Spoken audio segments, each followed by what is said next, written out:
ഇതിന് ഏത് രീതിയിലുള്ള സഹായം ചെയ്യുന്ന ആളുകളെയും അവർക്കെതിരെ ശക്തമായ നിയമ നടപടി സ്വീകരിക്കും എന്നതിൽ യാതൊരു സംശയമില്ല.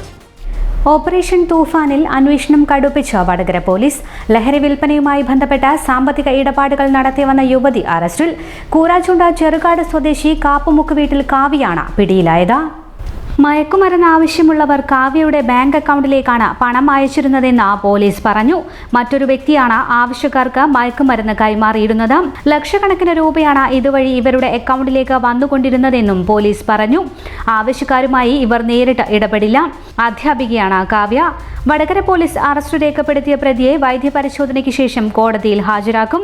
MDMA സാമ്പത്തിക ഇടപാടുമായി ബന്ധപ്പെട്ട കഴിഞ്ഞ ദിവസം മറ്റൊരു യുവതിയെ പോലീസ് പിടികൂടിയിരുന്നു. മരുതങ്കര സ്വദേശിനി കാഞ്ഞിരക്കുന്നുമ്മൽ KC കീർത്തനയാണ് പിടിയിലായത്. ഇതിന്റെ തുടർച്ചയായി നടത്തിയ അന്വേഷണത്തിലാണ് കാവ്യ പിടിയിലായത്. പ്രതി പിടിയിലായി കഴിഞ്ഞാൽ ഇത്തരത്തിലുള്ള കേസുകളിൽ അപൂർവമായി മാത്രമാണ് പിന്നീട് അന്വേഷണം ഉണ്ടാവാറുള്ളൂ.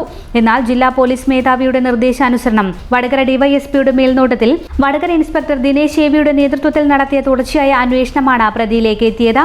Vadakara SI Shameer, ASI Sijesh, ASI Sheena, ASI Sheeba എന്നിവരാണ് പ്രതിയെ പിടികൂടിയത്. നമ്മുടെ കേരള പോലീസിൻ്റെ ഓപ്പറേഷൻ തൂഫാൻ എന്ന പുതിയ ഇനീഷ്യേറ്റീവുമായി ബന്ധപ്പെട്ട്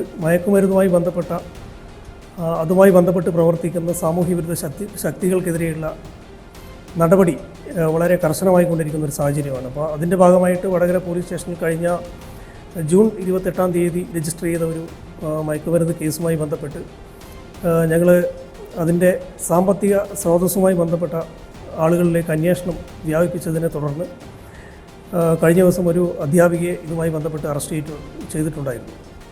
അപ്പോൾ ഇന്ന് ഇതുമായി ബന്ധപ്പെട്ട് മറ്റൊരു സ്ത്രീയെ കൂടി ഈ കേസിൽ അറസ്റ്റ് ചെയ്തിട്ടുണ്ട്. അവരും അധ്യാപിക തന്നെയാണ്. അപ്പോൾ ഇത്തരം മയക്കുമരുന്ന് കേസുകളിൽ സ്ത്രീകളുടെ പങ്കാളിത്തം വ്യാപകമായി വർദ്ധിച്ചുകൊണ്ടിരിക്കുന്നു എന്നുള്ളതാണ് ഇത് തെളിയിക്കുന്നത്.